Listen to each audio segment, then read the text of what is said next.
SLT Fibre and experience the power of fibre technology. Sri Lanka's only super fast internet connection. SLT Fibre. Call 1212 now.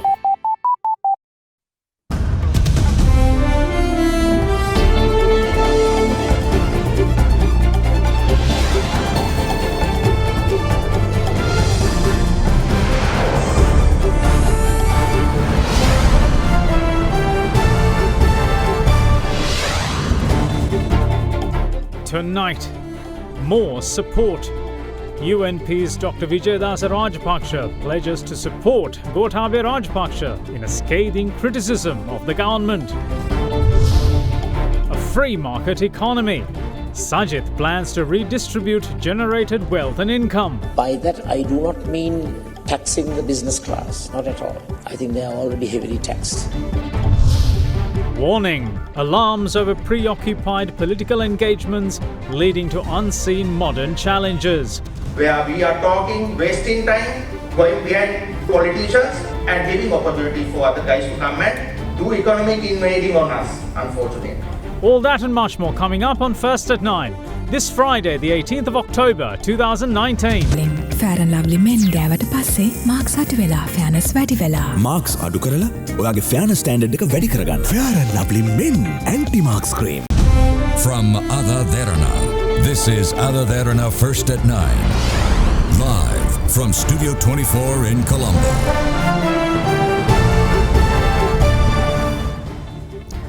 Good evening and welcome to First at 9. I'm Dhammika Kanayaka. Let's start with your local stories. Presidential candidate of the Sri Lanka Podujana Peramuna Gotabaya Rajapaksa today received another boost in the run-up to the election, with a high-profile member from the United National Party crossing over to back him. Whilst holding a media briefing to announce his support to the former Defence Secretary, Dr. Vijayadasa Rajapaksa had some vitriolic words for the government when describing the sequence of events that led to an attempt on arresting Rajapaksa. He accused the government of seeing the former Defence Secretary as a terrorist. එදා ආරක්ෂක ලේකම් විදියට කටයුතු කරපු ගෝඨාභය රාජපක්ෂ මැතිතුමා It is true that back then the Attorney General's Department issued a letter to arrest former Defence Secretary Gotabaya Rajapaksa. I took measures to prevent that from occurring, and it wasn't something done in secrecy. The letter regarding the avant-garde armoury was penned at a residence of a minister and was signed by an additional Solicitor General at the AG's department. He signed the letter at around 8 p.m. to arrest 7 or 8 people, including Gotabaya Rajapaksa. The then Attorney General or the Solicitor General in charge of the crime division wasn't even aware of the move. It was prepared at Minister Rajitha Senaratne's residence and was later signed by an additional Solicitor General. Is this what we call the law? We are a state which failed to arrest Prabhakaran at least for an hour under the Prevention of Terrorism Act. But Gotabaya Rajapaksa, who rendered his fullest support to defeat the most brutal terrorism in the world, is a terrorist in their eyes. I informed this to the President and the Prime Minister, for which they agreed. That is how I stopped his arrest. Attorney J.C. Valiamuna and Dilruksha Vikramasinghe prepared a letter and insisted that the President sign it. It was directed towards the head of state of the UAE, calling for information on the assets the Rajapakshas possess in Dubai. A team was sent to Dubai for the purpose, and their request was ridiculed by the UAE government. We will be slaves of foreign forces if we do not make the right decision this time. We have no other option than to support Gotabaya Rajapaksa, who will surpass the 62% votes Chandrika Kumaratunga managed. මෙතුමා මේ මැතිවරණයෙන් ජයග්‍රහණය කිරීම අපි කාගෙත් වගකීමක් සහ යුතුයකමක්. විදේශීය උපදේශකයන්ගේ There is a stark difference between the attempts to put to practice the economic plans formed upon expertise of foreign advisors and the decisions taken along with local economic experts. We need motivators to revive the collapsed economy. We have to create a conducive environment for foreign and local investors. We believe that we can do it. අපිට පුළුවන් විශ්වාසය තියෙනවා මේ කාර්ය කරන්න පුළුවන් කියන එක. SLPP's presidential hopeful, meanwhile, pledged to uplift the country's youth by ensuring that they are given the necessary assistance from the very first year of entering university. Speaking at an election rally in Aranayaka, the former Defence Secretary reiterated the importance of a knowledge-driven economy in order to drive the country forward. A public rally organised by Sri Lanka Podujana Peramuna was worked off at the Dikpitiya ground in Aranayaka last evening under the auspices of its presidential candidate Gotabaya Rajapaksa. උසස් පෙළ සමත් වෙලා We have many students who pass advanced level but are unable to attend university. The youth are our future. We will therefore assist the youth by providing basic facilities and other necessities from their very first year of university. We can only develop a knowledge-driven economy which will drive our country forward by uplifting our human resources. ඒ මිනිස් සම්පත අපි නගා සිටවනවා. Meanwhile, another campaign rally of the SLPP was organised at Galigamo town last evening.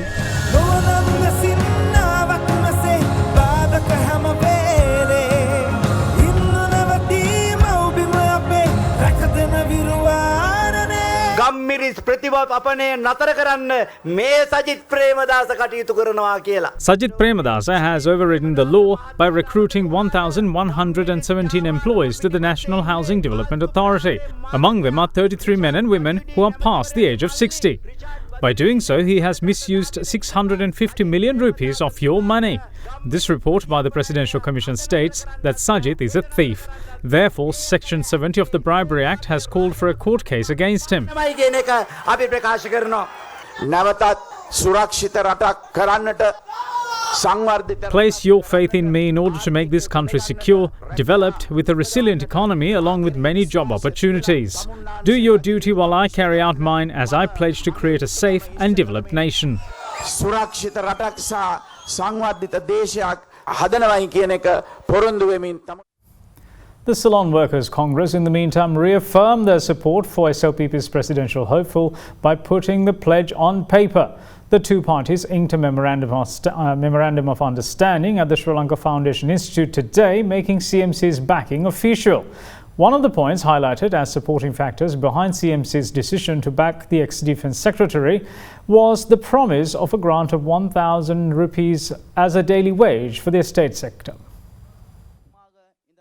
Ceylon Workers' Congress entered into a memorandum of understanding with Sri Lanka Polujana Peramuna today, pledging their support to SLPP presidential candidate Gotabaya Rajapaksa. The ceremony to sign the agreement was held at the Sri Lanka Foundation Institute with the attendance of prominent members of both factions. SLPP's chairman, Professor G.L. Piris, and leader of CMC, parliamentarian Arumugam Tondaman, inked the crucial MOU. இப்பொழுது கைசாத்திடப்பட்டு அவை பரிபாரப்பட்டு வருகின்றன. இப்பொழுது முன்னாள் ஜனாதிபதி அவர்களுக்கு கோட்டாபய ராஜபக்ச මැතිතුමා ඉතාමත් පැහැදිලි ප්‍රතික්‍රියාවක් දීලා තිබෙනවා. Presidential candidate Gotabaya Rajapaksa has pledged that under government of his, estate workers will be paid a daily wage of 1,000 rupees. We ask for your support in the presidential election as well as thereafter. නොමසුරු සහයෝගය අපේක්ෂා කරමින් ඒක තමයි එයාලගේ නොහැකියාවයි අපේ හැකියාවයි. අපි පිටිසෙල්ලා පෙන්නලා දිනවනේ යුද්ධ කාලේ. මෙයාලා නොහැකියාවට අපිට කරන්න දෙයක් නැහැ. Now, former Western Province Chief Minister and the Chairman of the Central Environmental Authority, Deva Priya, has been removed from the posts he has been holding in the Sri Lanka Freedom Party. According to SLFP's General Secretary MP Dayasiri Jayasekara, Deva Priya's SLFP Central Committee membership has been suspended. He has also been removed as the Chief Electoral Organiser of Maharagama.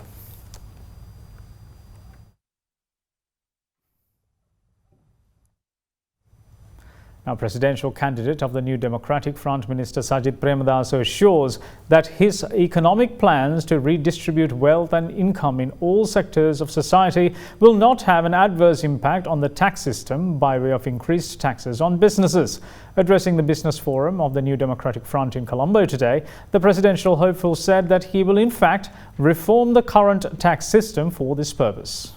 Our new administration will design our fiscal and monetary policies to ensure that private enterprise is given the maximum amount of opportunity to participate in the wealth creation process. The income and wealth that we generate will be redistributed equitably and in a just and fair manner so that the various income and wealth discrepancies that exist in the present economic model of economic growth will be addressed. And how do you look at the question of taxation? This country has gone through two insurrections in 1971 and in the 88-89 period. The latter insurrection was primarily caused by imbalanced growth through the unblemished operation of the free market system.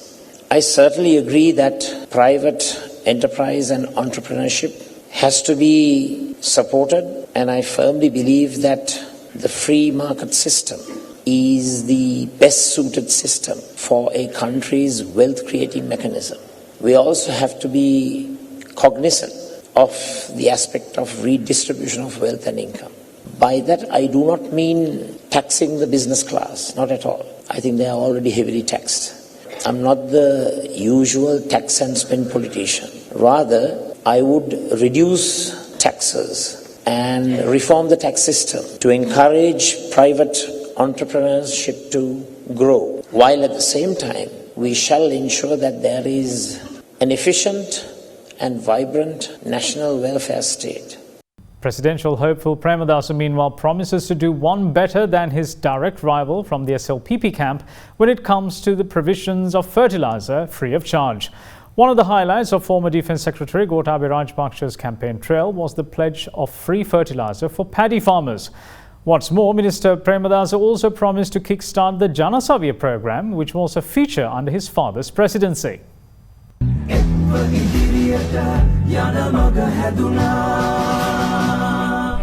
An election campaign rally of presidential candidate of the New Democratic Front, Minister Sajith Premadasa, was held in Tambutegama yesterday. Not just the paddy farmers, but also farmers who cultivate other crops like vegetable, fruit, coconut and rubber will also receive free fertilizer. I will ensure 50 rupees will be the certified price for a kilo of paddy. This won't just be words, because I will bring in new legislations to ensure the price so that not even other governments can change it. I would also like to say that if there are any allegations against the country, I will not hesitate in facing them on behalf of the country and our soldiers.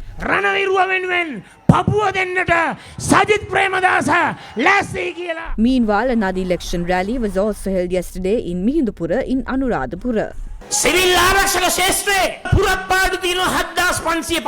There are 7,550 vacancies in the civil security sector.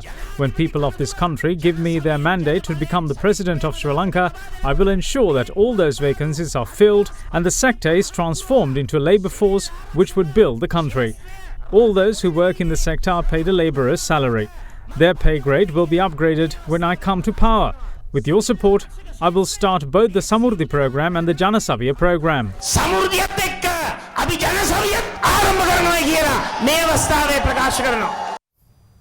Now, presidential candidate of the movement National People's Power, JP leader MP Anurakumara Dissanayake, who has been a critic of the country's current tax policies, pledges to bring about a restructure, but not in the way political opponents pledge to do so. Speaking at an event in Tangle, the presidential candidate said that he will instead lift taxes imposed on industries and introduce a plan to generate revenue. Dissanayake also had some harsh words on the country's leaders, saying they sell poverty in exchange for votes. The movement National People's Power organised a meeting with the fishing community who have pledged support to its presidential candidate, MP Anurakumara Dissanayake in Tangle last evening. The leaders of this country want to keep its citizens poor. They use this as a way to garner votes. The leaders sell the concept of poverty. This is no more a presidential election than a vote on who the best Santa Claus is. Gotabaya says that as soon as he comes to power, he will provide free fertilizer. Sajith says when he is voted in, he will give free glasses of milk.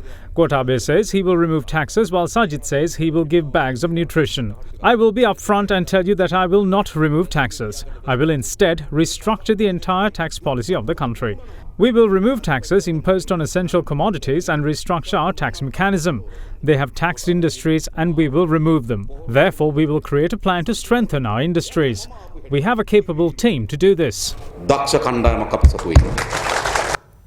Now, in the meantime, activist of the organisation Viatmanga, Dr. Nalaka Godeheva, is critical of certain northern political groups for producing a set of unrealistic demands which are far from the needs of the northern people. Addressing a media briefing today, Dr. Godeheva also took aim at the opening of Sri Lanka's third international airport. We saw Honorable Ranil Wickremesinghe proudly claiming that we have now opened a third international airport. These are the very people who said that we do not need a second international airport. When Mattala airport was ready for growth, these are the people who went and stored paddy. We suspect this is a ploy to sell the Mattala air base to India. Though they call it an international airport, only very small aircrafts can land there. The airport is not ready. They have done some patch-up work to the existing airport, claiming that they are opening an international airport. The inside information that we are getting is that it will take at least another 2 to 3 years to come up to a level that a proper aircraft can be landed there. There won't be any outcome other than us losing the safety net that we had for the Palali Air Base. Dr. Nalaka Gudeheva was also critical about the demands agreed upon by some northern political groups to be put forth to presidential candidates ahead of polls. Today, the Tamil population don't need the type of demands that these politicians are making. Tamil civilians, the citizens of this country, want the same thing like everybody else in this country. They want economic development, they want jobs, they want a future for their younger generation. And that is what a government should provide for. They are asking for a federal system. And in fact, they know that it is not going to be a reality. We're going to move in for a very short break. Stay with us.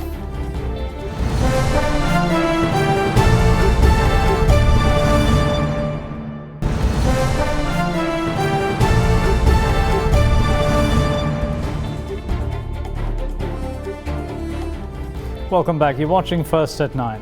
Now, the Muslim Women's Research and Action Forum lobbies for reform in the Muslim personal law, highlighting that rights of women are suppressed for the sake of what it called community interests. Its director, Anberia Hanifa, called for the amendment of the 70-year-old Muslim Marriage and Divorce Act, which drew attention over gender discrimination, including child marriages. Her remarks came during an event yesterday where women-centric organizations declared their manifesto for presidential candidates.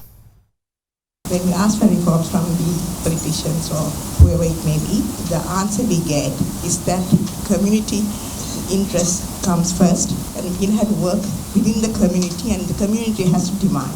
But what they don't realize is that we need equal rights within the community. Women's rights cannot be suppressed for the sake of the community. One of the main reforms is that minimum age of marriage for all Muslims must be 18 years without any exceptions. Then women should be eligible for appointment as qazis. The present Muslim Marriages and Divorce Act says that it is only a male Muslim can be a judge. Muslim women do not sign the marriage registration. A guardian has to sign the marriage registration. It must be made mandatory that the Muslim woman should be able to sign the Muslim registration form. There is a rule for polygamy in the present Muslim Marriages and Divorce Act, which is a person can marry 4 wives. Now what we say is, well, have polygamy, but have strict conditions. It must be proved beyond reasonable doubt that the husband or the man in question will treat the wives equally. And we need first wife permission to get married to second wife. Procedure for divorce is different for man and women. Man can say talaq and divorce a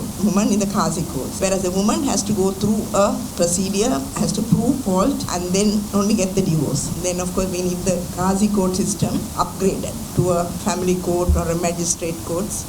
At the moment our law is governed by Muslim Marriages Act, which is 70 years old. They are the main demands that we have. Amnesty International today had their say on Sri Lanka's presidential election, insisting that the country's next president must put human rights at the heart of their policies. Ahead of next month's presidential election, the organisation called on candidates to prioritise key human rights issues, including commitments on transnational justice made in the aftermath of the decades-long conflict. Now, its South Asia Director Biraj Patnaik was quoted saying that the authorities have made slow and limited but important progress when it comes to addressing human rights violations and abuses, including the areas of truth, justice, reparations and guarantees of non-recurrence. He added that the wounds of the past must be readdressed. Amnesty International also calls on those aspiring to become Sri Lanka's president to commit to repealing repressive laws, protecting civic space, abolishing the death penalty and protecting human rights, including the right to freedom of expression, peaceful assembly and association.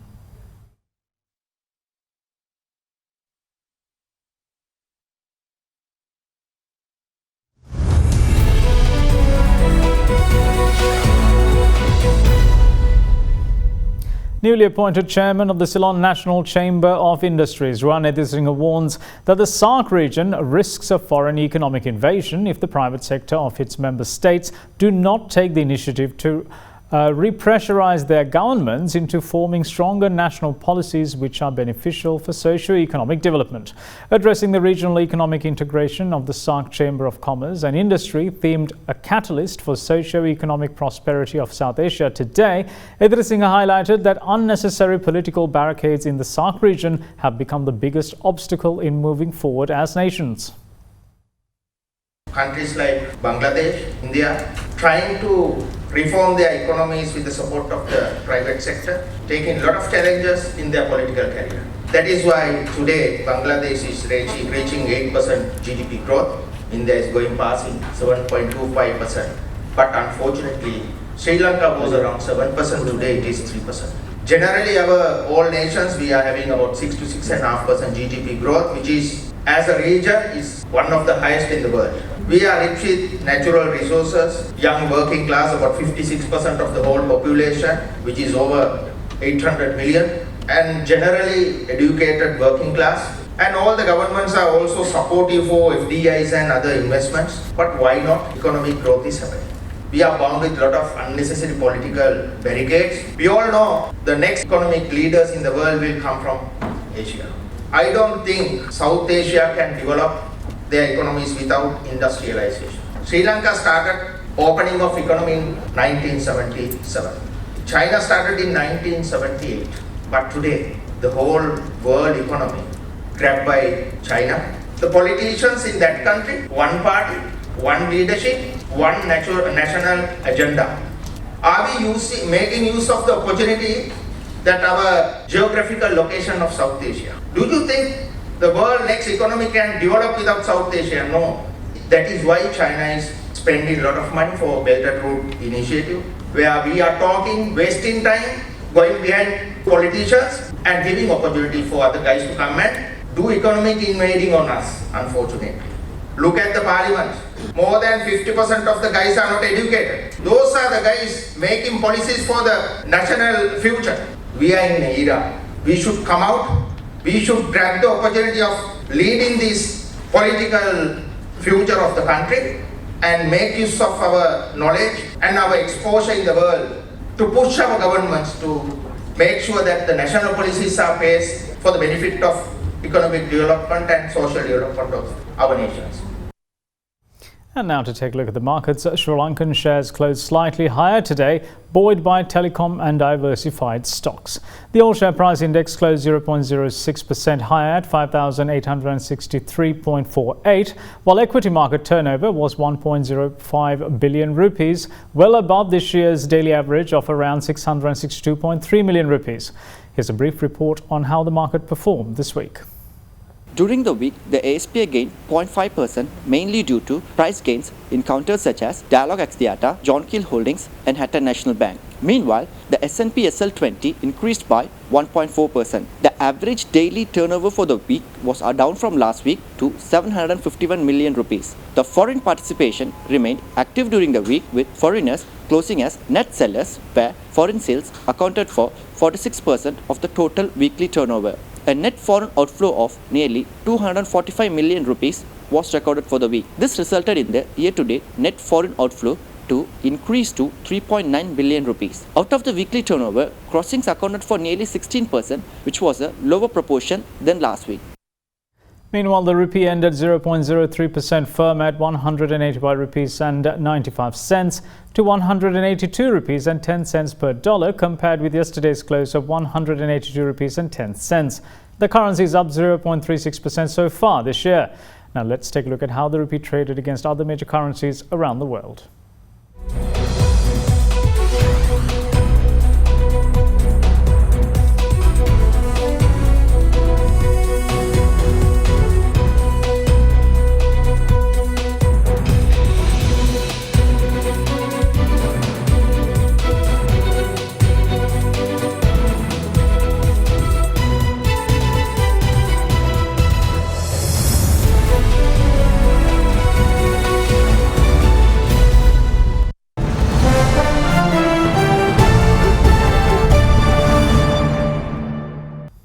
Now, the national cricket team coach Ramesh Ratnayake is optimistic that the national side will be a challenge to play against during the upcoming T20 International Series with Australia, scheduled to get underway in Adelaide on the 27th of this month.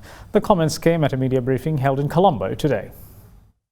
Going through to the future, whatever format it may be, I think it's very important that we inculcate that winning culture into the boys. It's a strong team, isn't it? 3 years ago we played against Australia, and Australia was a strong team, but it was not their strongest, it was not their first team. But once Australia plays a team, it's Australia who's playing, and we did extremely well against them. And it's even more challenging now because it's their senior players coming through, and if you see the names, it's a very strong team. But that's where they stand, and we are up for it, and we know what we are in for, and I'm sure we can challenge that strong team. And that's it from all of us here at First at 9. Thanks for watching. Bye-bye.